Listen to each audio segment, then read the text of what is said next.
সবাইকে আমন্ত্রণ জানাচ্ছি Bangladesh spine and orthopaedic hospital presents সুস্থ মেরুদণ্ড এই অনুষ্ঠানে। আপনাদের সাথে আছি আমি ডক্টর ফাইজুর আহলা। দর্শক, হাড় এবং অস্থিসন্ধির নানা রকম সমস্যা এবং নানা রকম উপসর্গে আমরা প্রায়ই ভুগে থাকি, আমরা অনেকেই ভুগে থাকি। এই বিষয়টি মাথায় রেখে এই বিষয়গুলো নিয়ে আলোচনা করার জন্য আমাদের এই অনুষ্ঠান সুস্থ মেরুদণ্ড। এই অনুষ্ঠানটি দেখতে আপনাদেরকে চোখ রাখতে হবে চ্যানেল 24-এর পর্দায় এবং চ্যানেল 24-এর ফেসবুক পেজে প্রতি শুক্রবার বিকেল 4:40। আমরা আজকে যে বিষয়টি নিয়ে কথা বলবো সেটি হচ্ছে কোমর ব্যথা এর কারণ এবং করণীয়। এই বিষয়টি নিয়ে কথা বলতে স্টুডিওতে আজকে আমাদের সাথে উপস্থিত হয়েছেন অধ্যাপক doctor Mohammad Shah Alam, chief consultant Bangladesh spine and orthopaedic hospital, vice president Bangladesh spine society, সাবেক বিভাগীয় প্রধান অর্থোপেডিক বিভাগ ঢাকা মেডিকেল কলেজ হাসপাতাল, সাবেক ইউনিট প্রধান জাতীয় অর্থোপেডিক ও পুনর্বাসন কেন্দ্র। আপনাকে অনেক ধন্যবাদ আমাদের সাথে আমাদের এই অনুষ্ঠানে যোগ দেওয়ার জন্য। আপনাকে অনেক ধন্যবাদ। আমরা আসলে একটি গুরুত্বপূর্ণ বিষয়, যেটি আসলে হাড়ের সমস্যা, অস্থিসন্ধির সমস্যা, এই বিষয়গুলোকে ফোকাস করার জন্যই আমাদের এই অনুষ্ঠান সুস্থ মেরুদণ্ড। আজকে আমরা যে বিষয়টি রেখেছি কোমর ব্যথা এর কারণ এবং করণীয়। কোমর ব্যথার কারণের আগে আসলে আপনার কাছে জানতে চাই, মেরুদণ্ড সম্পর্কিত কোন কোন রোগ নিয়ে রোগীরা আপনাদের কাছে বেশি আসে? আপনাকে অনেক ধন্যবাদ। আসলে মেরুদণ্ড আপনি জানেন, মানুষের শিক্ষা যেমন জাতির মেরুদণ্ড, ঠিক সেরকম আমাদের মেরুদণ্ড আমাদের দাঁড়ানোর জন্য, চলার জন্য, বসার জন্য, সমস্ত অ্যাক্টিভিটির জন্য মেরুদণ্ড আমাদের অত্যাবশ্যকীয় একটি প্রয়োজনীয় অঙ্গ। মেরুদণ্ড বিভিন্ন বয়সে বিভিন্ন কারণে আপনার সমস্যা দেখা দেয়। যদি আমরা অল্প বয়সে চিন্তা করি, জন্মগত কোনো প্রবলেম থাকলে অনেক সময় দেখা যায়, সাধারণত খুব একটা বেশি দেখা যায় না। প্রাপ্ত বয়স এবং বয়স যখন আরও বেশি যায়, মধ্য বয়স বা আমরা যখন বলি বেশি বার্ধক্য, তখনই মেরুদণ্ডের সমস্যা বেশি থাকে। এবং আপনি দেখবেন যে মেরুদণ্ডের ব্যথা হয় না এমন লোকের সংখ্যা খুবই কম। আমরা যদি চিন্তা করি যে 50 বৎসরের পরে সারা বিশ্বে, শুধু বাংলাদেশ নয়, 90% লোক কখনো না কখনো মেরুদণ্ডের ব্যথায় ভুগে। এর অন্যতম কারণ হলো যে মেইন কারণ, যেটা আমরা ইয়াং অ্যাডাল্ট যদি প্রাপ্ত বয়স চিন্তা করি, তাহলে মেরুদণ্ডের কোমরের যে ব্যথা, যেটা একটা হলো ডিস্ক প্রোলাপস, আরেকটা হলো যে কোনো আঘাতজনিত কারণ। এবং এই আঘাতজনিত কারণ যে কোনো বয়সেই হতে পারে, ছোট বয়সেও হতে পারে, মধ্য বয়সে, ইয়াং বয়সে, বার্ধক্যজনিত কারণের জন্য হতে পারে। আমাদের প্রেক্ষাপটে দেখা যায় যারা বেশি ওয়ার্কিং লোক, অর্থাৎ কিনা যে বয়সে মানুষ কর্মক্ষমতা থাকে, চাকরি, পড়াশোনা, ব্যস্ত থাকে, এই সময় কিন্তু এদেরকে কোমরের ব্যথাটা শুরু হয়ে যায়। এবং অনেক ক্ষেত্রে আঘাতজনিত এবং হালকা আঘাত, অনেক বড় আঘাতেও আপনার এই কোমরের ব্যথা শুরু হতে পারে। যদি আঘাত ছাড়াও কিছু কিছু কারণ থাকে, যে অনেক সময় মেরুদণ্ডের মধ্যে ইনফেকশন আমরা বলি। আমাদের দেশে বেশিরভাগ ডেভেলপিং কান্ট্রি, ধরেন ইন্ডিয়া, পাকিস্তান, বাংলাদেশ, এই সমস্ত দেশে আমাদের কিন্তু one of the important cause হলো যে আপনার মেরুদণ্ডের যক্ষাজনিত রোগের মেরুদণ্ডের ব্যথা এবং প্যারালাইসিসও হয়ে যায়। আবার দেখা যায় কিছু একটু যদি বেশি বয়স হয়ে যায়, আপনার হলো ডিজেনারেটিভ, বয়সজনিত কারণের জন্য পরিবর্তন হয়। এবং এই বয়সজনিত কারণে যে পরিবর্তন, এগুলো কিন্তু আস্তে আস্তে শুরু হয়। এবং এমনও হতে পারে যে অনেক যখন বেশি বয়স হয়ে যায়, 40, 50, 60 বছর, কেউ দাঁড়ানো, বসা, এবং একটা লোক 5 মিনিট 10 মিনিটের বেশি দাঁড়াতে পারে না। 5 মিনিট 10 মিনিট হাঁটলো, ব্যথা শুরু হয়ে যায়, মনে হয় যেন পাগুলো অবশ্য হয়ে আসতেছে। আমাদের আরেকটা কিছু কারণ থাকে, যেমন মেরুদণ্ড যদি আমি এই মডেলটা চিন্তা করি, এই মডেলটা আসলে একই রকম স্ট্রেট না। যদি আমরা মেরুদণ্ড সোজা বলি, মেরুদণ্ড ঘাড়ের দিকে, সামনের দিকে আমরা বলি লর্ডোসিস, আবার কোমরের দিকে লর্ডোসিস, বুক, পিঠ যেটা আমরা বলি ডরসাল স্পাইন, আবার একদম নিচে সেটা হলো কাইফোসিস, অর্থাৎ কিনা এই বাঁকাটা সামনের দিকে এবং পিছনের দিকে থাকে। এবং এই পোশ্চারটা যে মেনটেন করা, এটার জন্য বিভিন্ন অ্যাঙ্গেলে আমাদের মাসেলগুলা কাজ করে, লিগামেন্ট, সাপোর্টিং টিস্যু কাজ করে। যারা এমন কাজ করেন যে একই অবস্থায় বসে থাকা এবং স্ট্রেট আর্মির কায়দায় বসলো না, যারা সবসময় যে কাজ করেন, অলরেডি সার্টেন কেউ যে একটা ওজনের জিনিস নিতে যায়, বাঁকা হয়ে কিছু করতে চায়, তাহলে সবচেয়ে বেশি যেটা প্রবলেম হয় সেটা হলো ডিস্ক প্রোলাপস। ডিস্কগুলো হলো মেরুদণ্ডে যে প্রত্যেকটা হাড় থাকে, এই হাড়গুলো একটার সাথে একটা লাগানো থাকে, আর মাঝখানে ইন্টারভার্টিব্রাল ডিস্ক কুশনের মতো কাজ করে। যেমন এই দুইটা হাড়, এই মাঝখানে জেলা থেকে এলে জেলি, কুশনের মতো আমরা গাড়ির শক অ্যাবজর্বের মতো কাজ করবে। কখনো যদি বেশি স্ট্রেস পড়ে যায়, তাহলে ডিস্কগুলো আপনার হার্নিয়েটেড ডিস্ক আমরা বলি। প্রাথমিক পর্যায়ে ব্যথা শুধু কোমরেই থাকবে, এরপর যদি আরও বেশি যায়, কারণ এটা প্রোটেক্টেড থাকে অনেকগুলা লেয়ার পর্দার মতো দিয়ে। এই পর্দাগুলো অল্প একটু ছিঁড়ে গেলে তখন আমরা ব্যথা থাকবে শুধু কোমরে। আরও যখন অনেক বেশি যাবে তখন আস্তে আস্তে বাম বা ডান দিকে আমরা বলি এরকম ইলেকট্রিক তারের মতো তার থাকে, নার্ভ। এই নার্ভগুলো তো টাচ করলে তখন পায়ের নিচের দিকে যাবে।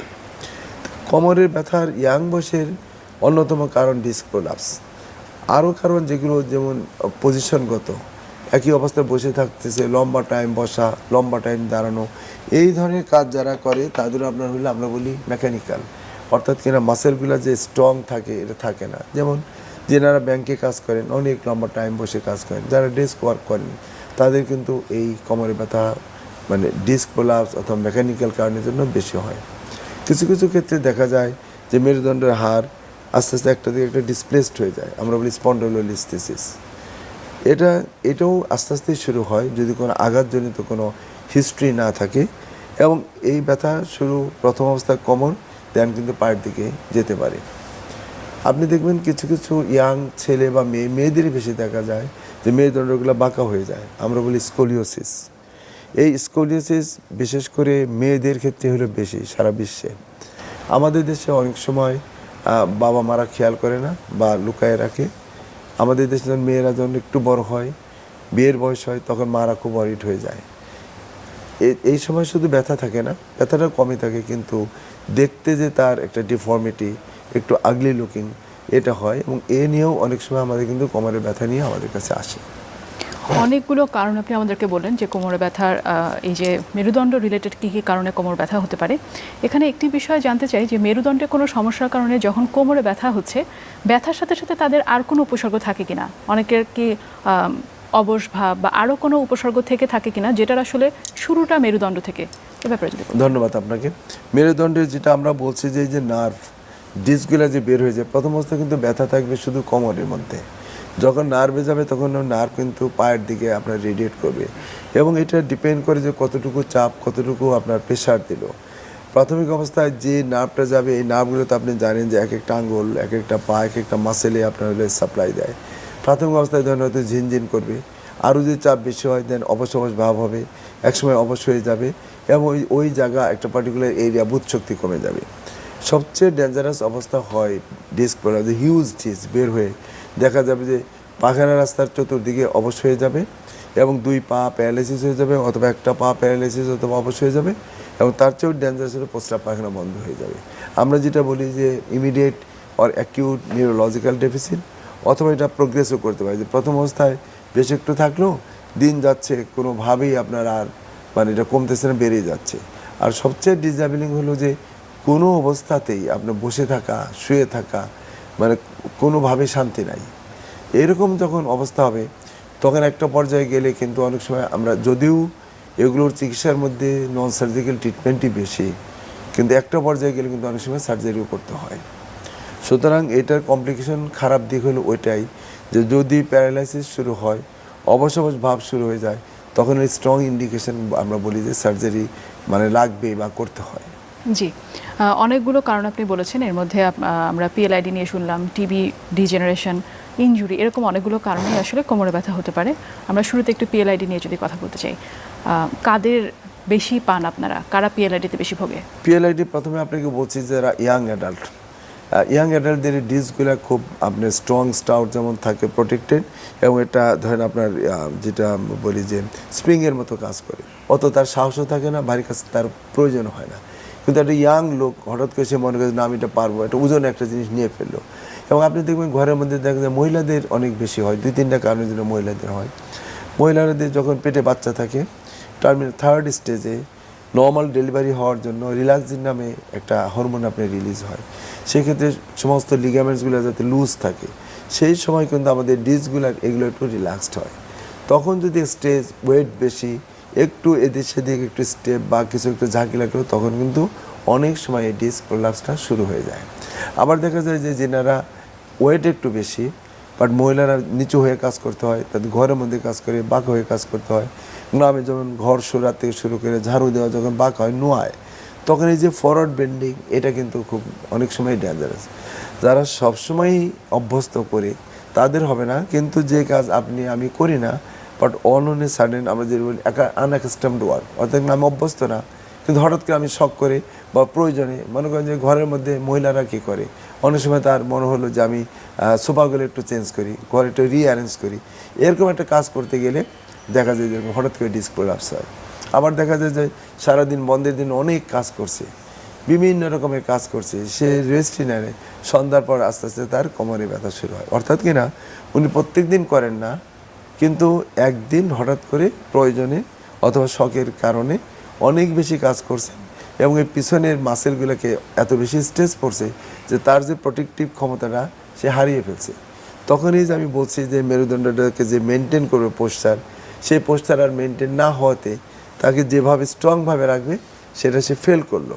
ফেল করার জন্য কিন্তু এটা কিন্তু সবসময় ডিস্কের জন্য তা না, আমরা বলি মেকানিক্যাল, অর্থাৎ কিনা এই যে সাপোর্ট দিয়ে যে রাখবে মাসেলের সাথে সফট টিস্যু, লিগামেন্ট, ক্যাপসুল, এগুলো উইক হয়ে যায়, হওয়ার জন্যও কিন্তু এই ধরনের ব্যথা শুরু হতে পারে বা হয়ে যায়। তো সাধারণত ইয়াংদেরই বেশি হয়, যাদের ওজন বেশি থাকে তাদের বেশি হয়, একই পজিশনে যারা লং টাইম কাজ করে তাদের কিন্তু এই মানে স্ট্রেসফুল অবস্থায় তাদের কিন্তু এই পিএলআইডি হতে পারে। এবং অনেক সময় দেখবেন যে সুস্থ লোক কোনো কিছুই না, একটা হাসি দিছে, একটা কাশি দিছে, আবার কারো কারো যদি ধরেন বেশি কোষ্ঠকাঠিন্য থাকে, কনস্টিপেশন, স্ট্রেসফুল, অথবা তার প্রস্রাবে কোনো প্রবলেম, এই স্ট্রেসেও কিন্তু আপনার হলো ডিস্ক প্রলাপস হয়। আমাদের কাছে অনেক রোগী আসে যেনারা বলেন স্যার আমি তো ভালো ছিলাম, আমি গোসল করতে বাথরুমে আমি ওই মগ দিয়ে একটু পানি নিব, ওঠাতে যাচ্ছি, অথবা আমি গোসলকে কাপড়টা নিচের থেকে আমি তুলতে যাচ্ছি, আমার তো হঠাৎ কেমন একটু কি টান পড়লো, এরপর থেকে তো আমার ব্যথা এখন থেকে পা নাড়াতে পারে না। এবং এটা বিশেষ করে মহিলাদের ক্ষেত্রে খুব বেশি দেখা যায় যে স্যার আমি তো বাথরুমে কাজ টাজ করে বা আমি কাপড় টাপড় আমি পরিষ্কার করছি, করার পরে আমি বালতি দিয়ে যখন নিয়ে যাব, অথবা আমি প্রয়োজনে আমি এক বালতি পানি নিয়ে যাচ্ছি, তখন কিন্তু আমার এরকম টান পড়ছে, তারপর ব্যথা শুরু হয়। এগুলো হলে খুব মোস্ট কমন। এছাড়া ধরুন যে কোনো ধরনের আঘাত যদি হয়, কোনো অ্যাক্সিডেন্ট, পড়ে গেল উপর থেকে, গাড়িতে ঝাঁকিয়ে লাগলো, এই সমস্ত কারণের জন্য কোমরের ডিস্ক প্রলাপস হতে পারে। আমাদেরকে যদি জানাতেন যে চিকিৎসার অপশন কী কী আছে, এবং অনেকের মনে একটা ভয় থাকে যাদেরই কোমর ব্যথা হয় বা এই টাইপের কোনো রোগ শুনলে তারা ভাবে সার্জারিটাই কি একমাত্র অপশন কিনা, অপারেশন করতেই হবে কিনা, এ ধরনের একটি ভয় অনেকের মনেই থাকে এবং এই ভয়ের কারণে দেখা যায় তারা চিকিৎসক পর্যন্ত যেতে পারেন না, ভাবেন যে গেলেই হয়তো আমাকে সার্জারি করতে হবে। এই বিষয়টা নিয়ে যদি জানাতেন। আপনাকে অনেক ধন্যবাদ।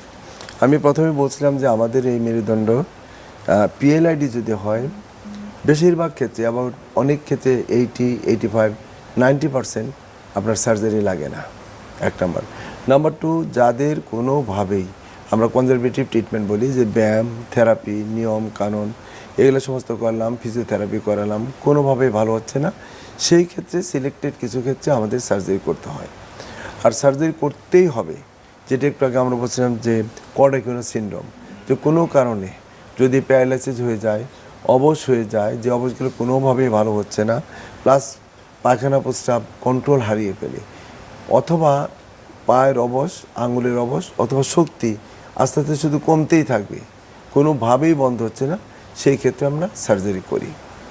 আবার দেখা যাবে যে আমরা বলি বেশি ডিফর্মিটি, অর্থাৎ কিনা এক্সরে এমআরআই করে দেখা যাবে যে ভিতরে ডিসপ্লেসমেন্ট আছে, হাড়গুলা আমরা সামনে পেছনে বাঁকা হলে ডিসপ্লেসড হয়, ওই রকম সিলেক্টেড ক্ষেত্রেই শুধুমাত্র সার্জারি করা হয়।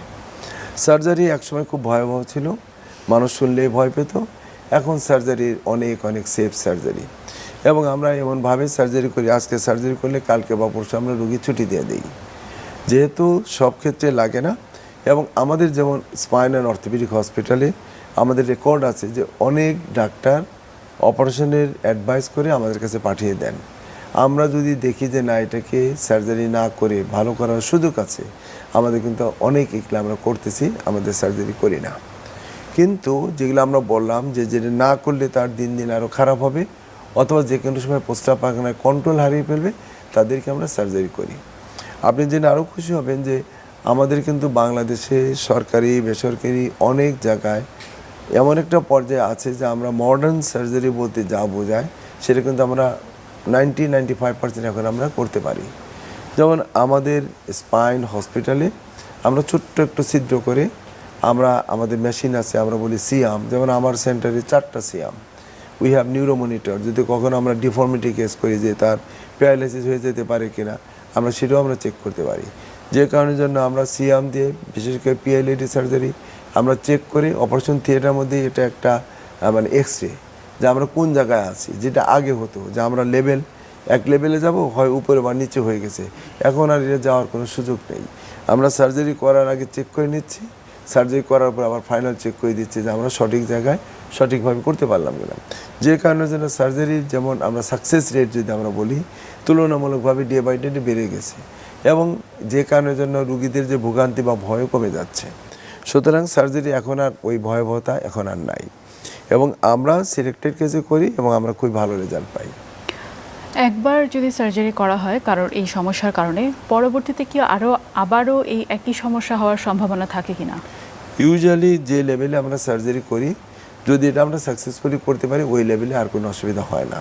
কিন্তু এটা কোনো গ্যারান্টি নাই যে লেভেলে আমরা করছি তার উপরে বা নিচে একই ধরনের তো স্ট্রাকচার রয়েছে।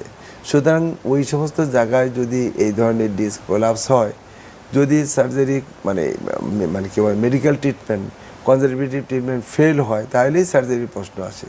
এছাড়া যদি যে লেভেলে আপনার ভালো থাকলে ওই লেভেলে আর সার্জারি করার সুযোগ নাই, দরকারও হয় না, বাট অন্য লেভেলে তো হতেই পারে।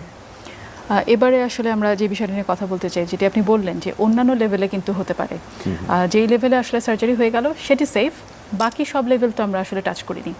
এক্ষেত্রে এখন যদি আমাদেরকে বলতেন যে তাহলে প্রিভেনশন কিভাবে আমরা নিজেদের মেরুদণ্ডকে সুস্থ রাখবো, নিজেরা সুস্থ থাকবো, যাতে এই পিএলআইডির সম্ভাবনা কমে আসে, আমরা যাতে ভালো থাকতে পারি। সুস্থ মেরুদণ্ড শুধু আপনি না, আমি দর্শকদের জন্য আমি বলতে চাচ্ছি যে দর্শক আপনি জেনে রাখবেন, যেহেতু আমরা অলরেডি বলছি মেরুদণ্ড স্ট্রেট থাকলেও মেরুদণ্ডের ঘাড় এবং কোমর দুটো কিন্তু একরকম না। সামনের দিকে আমরা বলি লর্ডোসিস, সামনের দিকে ফরওয়ার্ডলি আপনার হলো থাকে। তা ভালো থাকার জন্য এক নাম্বার হলো নির্দিষ্ট কতগুলো ব্যায়াম আছে, যে ব্যায়ামগুলো আপনাকে করতে হবে, নাম্বার 1। নাম্বার 2, অলনে সাইডে আমরা সামনে ঝুঁকে আমরা বেশি কাজ করব না, আমরা ভারী জিনিস আমরা তুলব না, এবং যাদের ওয়েট বেশি আমরা চেষ্টা করব তাদের ওজন কমানোর জন্য। আমাদের ডিসিপ্লিন লাইফ এবং খাবার দাবার, বিশেষ করে আমরা সবজি এবং মাছ জাতীয় খাবার বেশি খাবো, গরুর মাংস, খাসির মাংস এবং ফ্যাট ফুড আমরা অ্যাভয়েড করার চেষ্টা করব। যারা আমরা লম্বা সময় বসে কাজ করি তাদের জন্য থাকবে যে যদি আপনি চেয়ারে বসে কাজ করেন, তাহলে আপনার বসার পিছনে, কোমরের পিছনে একটা কুশন দিয়ে আপনি বসবেন। প্লাস যারা 2 ঘন্টা, 3 ঘন্টা, 5 ঘন্টা একই অবস্থায় থাকতে হবে, 1 ঘন্টা 1.5 ঘন্টা পরে আপনি একটু ব্রেক নেবেন, এই 1 মিনিট 2 মিনিটের জন্য আপনি একটু ব্রেক নেবেন, পজিশন চেঞ্জ করবেন, এটা খুব গুরুত্বপূর্ণ। যারা লম্বা টাইম আমরা গাড়িতে ড্রাইভ করি, লম্বা ড্রাইভিংয়ের সময় অবশ্যই আপনি পিছনে একটু আপনি কুশন দিবেন। আমরা যারা লং টাইম একই অবস্থায় দাঁড়িয়ে কাজ করি, কম্পিউটারে কাজ করি, তাদের জন্যও আমাদের নির্দেশ থাকবে যে আপনারা কোনোভাবেই একই অবস্থানে লম্বা টাইম আপনি করবেন না, কারণ একটু পজিশন চেঞ্জ করলেই আপনার এই মেরুদণ্ড এবং মাসেলগুলো ভালো থাকবে। আরেকটা জিনিস চেষ্টা করতে হবে যে আমাদের রেগুলার পরিমিত ব্যায়াম করার সুযোগ থাকলে পরে সেটা যদি আপনি করেন, তাহলে আপনার মেরুদণ্ড অনেকটাই সুস্থ থাকবে। লাস্ট যেটা আমরা বলতে চাই, আমরা যখন বিছানায় ঘুমাই, বিছানাটা খুব একটা ইম্পর্টেন্ট। বিছানাটা হতে হবে খুব মানে শক্তও না, নরমও না, কিন্তু বিছানাটা সমান হতে হবে। আমরা যারা জাজিমে ঘুমাই, এটা কিন্তু সায়েন্টিফিক্যালি আমাদের কোমরের জন্য ভালো না। সেজন্য কোমরকে ভালো রাখার জন্য বিছানাটা হবে ফার্ম বিছানা, কিন্তু সমান, শক্তও না, নরমও না, সমান। যদি কারো ব্যথা থাকে তাদের জন্য আর যাতে না বাড়ে, বিছানার থেকে ওঠার টাইমে যে কোনো বাম বা ডান দিকে কাত হয়ে শুয়ে উঠবেন, সরাসরি উঠবেন না। এগুলো যদি করা যায় তাহলে আপনার মেরুদণ্ড অবশ্যই সুস্থ থাকবে, ভালো থাকবে। মেরুদণ্ড সুস্থ থাকলে অন্যান্য হাত পা সেটাও ভালো থাকবে, আমরা স্বাভাবিক কাজ কাম করতে পারবো।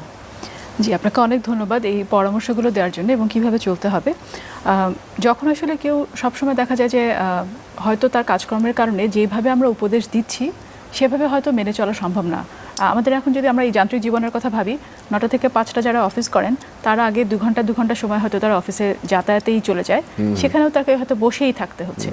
সেক্ষেত্রে আসলে খুব সংক্ষেপে উনি কীভাবে নিজের মেরুদণ্ডকে ভালো রাখার জন্য কী ধরনের ব্যায়াম করবেন বা কী ধরনের পরামর্শ তাদের জন্য যাদের আসলে একেবারেই সময় নেই, এই বাস্তবতায় যদি কিছু ব্যায়ামগুলো হলো যে আমরা বলি প্যারাস্পাইনাল মাসেল স্ট্রেংথেনিং এক্সারসাইজ, এবং এটা আপনি ধরেন এই 10 মিনিট 15 মিনিট সময় যদি কেউ দেয় তাহলে কিন্তু এই ব্যায়ামগুলো করা যায়। এটা শুয়ে করা যায়, আপনি বাইরে জিমে যাওয়ার প্রয়োজন হয় না, এটা আপনি ঘরের মধ্যে আপনার বিছানায় আপনি করতে পারেন।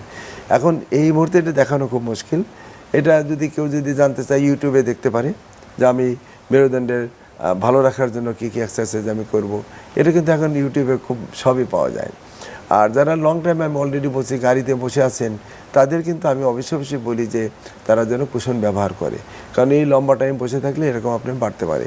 আরেকটা জিনিস না বললেই না, বাচ্চাদের যাদের ছোট বাচ্চা আছে আপনি দেখবেন যে ওর যত বয়স অত কেজি মনে হয় বয়েই নিতে হয়, এবং যে ব্যাগ ভীষণ বড় ব্যাগ, মানে ব্যাগ ওকে পিছনে পুশ করে ও সামনে দিকে যায়, এটা কিন্তু খুব একটা খারাপ দিক। আমরা সবসময় আমি বিভিন্ন অনুষ্ঠানে বলার চেষ্টা করি যে বাচ্চাদের কখনো এক গাদা বই দিয়ে বিরাট একটা ব্যাগ দিয়ে পিছনে দিয়ে বাচ্চাকে পিছনে টানবে আর ও সামনে মানে পুল করবে আর ওকে পুশ করবে, এরকম যেন অবস্থা না হয়। কারণ এখান থেকেই কিন্তু বাচ্চার কোমরে ব্যথা শুরু হয়ে যায়, ঘাড়ে ব্যথা শুরু হয়ে যায়। আমরা সবসময় অ্যাডভোকেট করি, যেমন যারা লং টাইম কম্পিউটারে কাজ করে তাদেরকেও আমরা বলি যে একই অবস্থায় যেমন যারা কিবোর্ডটা ব্যবহার করে, যদি কেউ ল্যাপটপে কাজ করুন আমরা বলি যে হাতটা ঝুলন্ত অবস্থা না, হাতটা একটু সাপোর্ট রেখে দেন কিবোর্ড অথবা ল্যাপটপে কাজ করেন। কারণ আপনি যখন হাতটা ঝুলে থাকে, হাতটাকে আমার নিচে ড্র্যাগিং ফোর্স আপনি টানে, তখন কিন্তু দাঁড়িয়ে ঘাড়ে ব্যথা শুরু হয়ে যায়। এবং ওই পজিশন থেকে শুরু মেরুদণ্ড এমন একটা জিনিস, ঘাড়ে ব্যথা শুরু হলে অনেকের সাথে সাথে কিন্তু আস্তে আস্তে কোমরেও ব্যথা শুরু হয়, পিঠেও ব্যথা শুরু হয়, কারণ এটা একটা নর্মাল অ্যালাইনমেন্ট মেনটেন করে। এক জায়গায় যদি আপনার ব্রেক হয় অন্য জায়গায় কিন্তু ব্রেক হওয়ার সম্ভাবনা থাকে।